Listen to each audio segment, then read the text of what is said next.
যাদবপুর বিশ্ববিদ্যালয়ে ওয়েবকুপার আজকে বৈঠক ছিল। সেই বৈঠক চলাকালীন এসএফআই এর তরফে ছাত্র সংসদ নির্বাচনের দাবি তোলা হয় এবং সেই দাবিকে কেন্দ্র করে শিক্ষামন্ত্রী ব্রাত্য বসু আসার পর ও এই বৈঠক সেরে যখন বেরিয়ে যাচ্ছেন রণক্ষেত্রে চেহারা নিল যাদবপুর বিশ্ববিদ্যালয়। এই হচ্ছে সেই ছবি।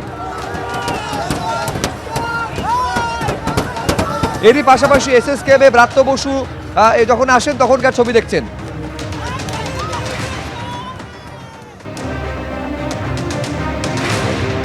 দেখে এই মুহূর্তে ছবিটা দেখাবো একেবারে যাদবপুর বিশ্ববিদ্যালয় ক্যাম্পাসের ভেতরে তৃণমূলের যে শিক্ষা বন্ধু সমিতির যে অফিস ঘর একটি রয়েছে, সেই অফিস ঘরের সমস্ত জিনিসপত্র বাইরে পড়ে রয়েছে।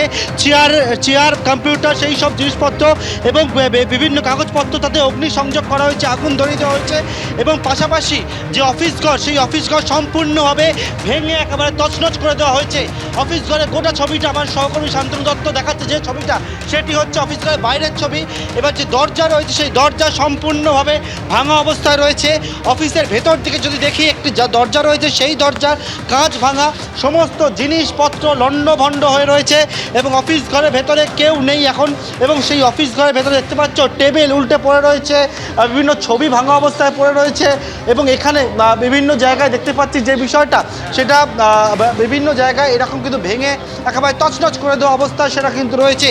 অর্থাৎ কী পরিস্থিতি তৈরি হয়, আরও একটি দরজা দেখতে পাচ্ছ তার কাঁচ সম্পূর্ণ ভাঙা অবস্থা রয়েছে এবং অফিসের বিভিন্ন জিনিসপত্র সেগুলোকে বাইরে বার করে তাতে কিন্তু অগ্নিসংযোগ করে দেওয়া হয়েছে এবং অফিসের ভেতরের ছবি যেটা দেখতে পাচ্ছ যে অফিসের ভিতরে সমস্ত জিনিসপত্র একেবারে যেমন ভেঙে চুরমার করে দেওয়া হয়েছে। অফিসের বাইরে সমস্ত জিনিসপত্র নিয়ে এসে তাতে অগ্নিসংযোগ করা হয়েছে এবং এখানে দেখতে পাচ্ছি যে চেয়ারগুলো বেঞ্চ পড়ে রয়েছে ভাঙা অবস্থায়, এমনকি জলের পাইপলাইন বেসিন সেটা ভাঙা অবস্থায় পড়ে রয়েছে এবং তৃণমূলের শিক্ষা বন্ধু সমিতির অফিস এবং সেই অফিসে এখন কেউ নেই এবং সেই অফিস একেবারে ভাঙচুর হয়েছে, সেই অফিসে অগ্নিসংযোগ করা হয়েছে এবং অর্থাৎ যাদবপুর বিশ্ববিদ্যালয়ের ক্যাম্পাসের মধ্যে একটা বেনজির দৃশ্য দেখতে পাওয়া গেল। যে বিষয়টা সেটা হচ্ছে যে শিক্ষামন্ত্রীর গাড়িতে ভাঙচুর করা হয় বলে অভিযোগ, শিক্ষামন্ত্রীর গাড়ি আটকে দেওয়া হয় দেখতে পাই এবং বিভিন্ন জায়গায় ভাঙচুর অগ্নিসংযোগের মতো ঘটনা ঘটেছে। যারা এখানে রয়েছেন আমি দেখতে পাচ্ছি তাদের কয়েকজনের সঙ্গে কথা বলবো। নিরাপত্তা রক্ষীরা এখানে রয়েছেন। দাদা বলছি এখানে ভাঙচুর জানি না, আমরা ছিলাম না এখানে, আমরা ওইটির ওখানে ছিলাম। তারপরে এসে দেখছেন এখানে অফিসে কেউ ছিল?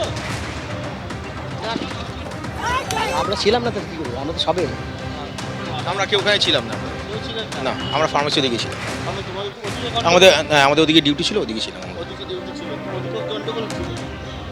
ছিল ওদিকে গন্ডগোল। তখন আমি এখন এই একটু আগে এলাম। কেউ আছে এখানে আশেপাশে?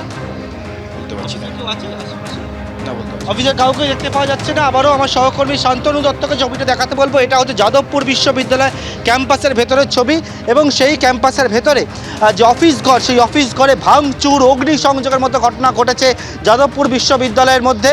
দেখতে পাচ্ছ যে কম্পিউটার এছাড়া তার বিভিন্ন সরঞ্জাম কাগজপত্র সেইটা রয়েছে।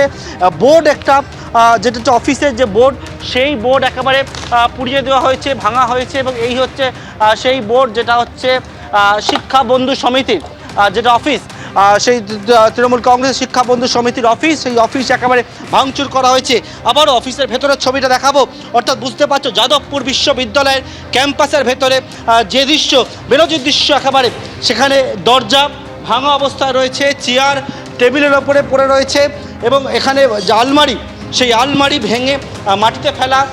এছাড়া দেখতে পাচ্ছি এখানে যে টেবিল চেয়ার সব ভাঙা অবস্থা, পাশে একটি শৌচাগার সেখানেও ভাঙচুর করা হয়েছে, বিভিন্ন জিনিসপত্র ভাঙচুর করা অবস্থায় পড়ে রয়েছে এবং সেখানে কিন্তু চেয়ার টেবিল যেমন উল্টে পড়ে রয়েছে এবং তারই মধ্যে বেশ কিছু জিনিসপত্র একেবারে বাইরে বার করা অবস্থায় রয়েছে এবং সেখানে অগ্নিসংযোগ পর্যন্ত করা হয়েছে। অর্থাৎ একদিকে ভাঙচুর তছনছ অগ্নিসংযোগ কিছুই যে বাদ যায়নি সেটা ছবি বলে দিচ্ছে। ধন্যবাদ তোমার।